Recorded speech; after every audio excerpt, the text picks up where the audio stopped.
동행의 믿음. 마태복음 14장 13절부터 21절 말씀입니다. 이 말씀 속에는 제자들과 함께 하시는 예수님의 모습이 담겨 있습니다. 그 장면을 통해 우리는 제자로 살아간다는 것이 무엇을 의미하는지 생각해 보게 됩니다. 첫 번째로 예수님과 함께 걸어간다는 것, 곧 제자로 살아간다는 것은 무엇일까요? 예수님께서는 제자들을 다양한 방법으로 훈련하셨습니다. 때로는 말씀을 통해, 비유를 통해 가르치시고, 때로는 삶의 현장에서 직접 보여주셨습니다. 때로는 풍랑이 이는 갈릴리 바다에 내보내시기도 하셨습니다. 고난과 어려움 속에서, 회당장 야이로의 딸을 살리시는 기적 속에서, 병자들을 치유하시는 현장 속에서 실패를 경험하게 하시면서도 훈련하셨습니다. 그리고 오늘 본문 속 오병이어의 사건에서도 예수님은 단순히 기적을 보여주신 것이 아니라 제자들이 믿음을 배워가도록 이끄셨습니다. 하지만 그 모든 훈련 가운데 가장 중요한 방법은 바로 동행이었습니다. 예수님은 제자들과 함께 계시며 그들을 가르치셨습니다.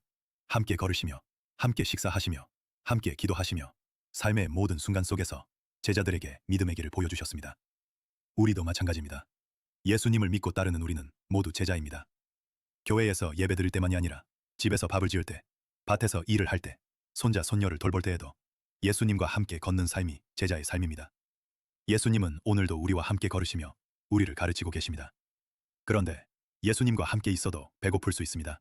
예수님을 따라다니면 모든 것이 잘 될 것 같지만 성경을 보면 꼭 그렇지만은 않습니다. 오늘 본문에서도 예수님을 따라다닌 사람들이 빈들에서 배고파 쓰러질 지경이었습니다. 하지만 예수님은 그들을 외면하지 않으셨습니다.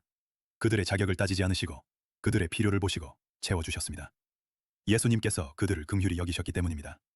우리 삶에도 빈들 같은 순간이 있습니다. 경제적으로 어려울 때, 건강이 약해질 때, 자녀 걱정에 밤잠을 설치는 때, 그럴 때마다 예수님은 우리의 필요를 아시고 긍휼히 여기십니다. 하나님은 모든 능력을 가지신 분이지만 모든 일을 자동으로 하시지 않습니다. 믿음의 사람들을 통해 하나님의 뜻을 이루어 가십니다. 아브라함도, 모세도, 청교도들도 하나님의 은혜의 통로였습니다. 그리고 지금은 우리 교회, 우리 한 사람 한 사람이 그 통로가 되어야 할 때입니다. 두 번째로, 기적은 긍휼에서 시작됩니다. 예수님께서 오병이어의 기적을 행하신 이유는 단순히 자신의 능력을 드러내기 위함이 아니었습니다.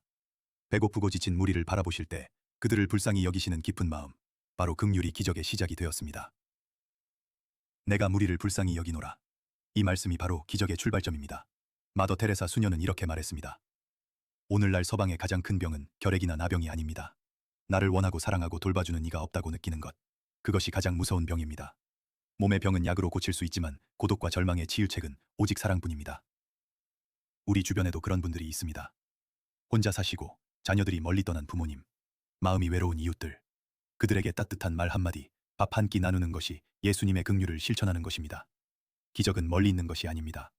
우리의 마음속 긍휼에서 시작됩니다. 그리고 그 말씀에 순종하는 자를 찾으십니다. 제자들은 예수님께 이렇게 말했습니다.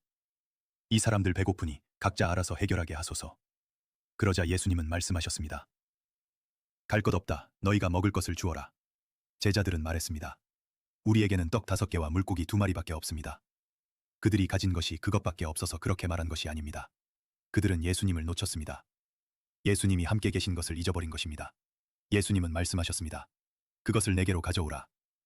예수님은 우리가 가진 것이 작아도 부족해도 귀하게 여기시고 사용하십니다.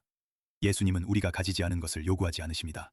우리가 가진 것을 사용하시겠다고 하십니다. 우리도 예수님처럼 힘써 일을 해야 합니다. 예수님은 설교하시고 가르치시고 병자를 고치셨습니다. 세상의 모든 문제를 다 해결하신 것은 아니지만 메시아의 일을 최선을 다해 하셨습니다. 우리도 마찬가지입니다. 밥 한 끼 나누기, 기도하기, 손잡아주기, 그 작은 일들이 예수님의 손에 들리면 큰 기적이 됩니다.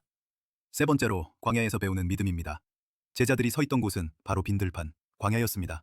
광야는 아무것도 없는 곳이죠. 먹을 것도 없고 외롭고 힘겹기만 한 자리였습니다. 그러나 바로 그곳에서 하나님은 제자들에게 믿음을 배우게 하셨습니다. 하나님은 그런 광야에서 우리를 부르시고 그곳에서 우리를 훈련시키시며 그곳에서 우리와 만남을 가지십니다. 우리 인생에도 광야 같은 순간이 있습니다. 젊을 때는 힘이 넘쳤지만 나이가 들면서 몸도 약해지고 자녀들도 바쁘고 마음이 허전해집니다. 그럴 때가 바로 광야입니다. 그 광야에서 우리는 주님이 얼마나 필요한지를 배우게 됩니다. 광야는 하나님께서 우리를 진짜 자녀로 만들기 위해 부르시는 곳입니다. 노희경 시인은 말했습니다. 지금 사랑하지 않는 자 모두 유죄. 우리도 사랑을 나누는 삶을 살아야 합니다. 존 웨슬리 목사님은 이렇게 말씀하셨습니다. 할 수 있는 한 모든 선한 일을 하라. 할 수 있는 모든 방법으로 모든 사람에게 모든 때에 오래오래. 우리도 그렇게 살아야 합니다. 광야에서도 빈들에서도 예수님과 함께 걷는 믿음의 길을 걸어야 합니다. 말씀을 맺습니다. 사랑하는 성도 여러분, 예수님은 우리와 함께 하심으로 인도하십니다. 그리고 그 동행 속에서 우리의 작은 것들을 귀하게 쓰시고 긍휼히 여기심으로 기적을 일으키시며 광야 같은 인생 속에서도 우리를 자녀로 빚어가십니다. 우리도 예수님처럼 힘써 일을 하고 사랑의 마음을 나누고 긍휼의 마음을 가지고 살아갑시다. 그러면 우리 마을에도 우리 교회에도 하나님의 기적이 일어날 것입니다. 예수님과 함께 걷는 믿음의 길, 그 길을 오늘도 함께 걸어갑시다.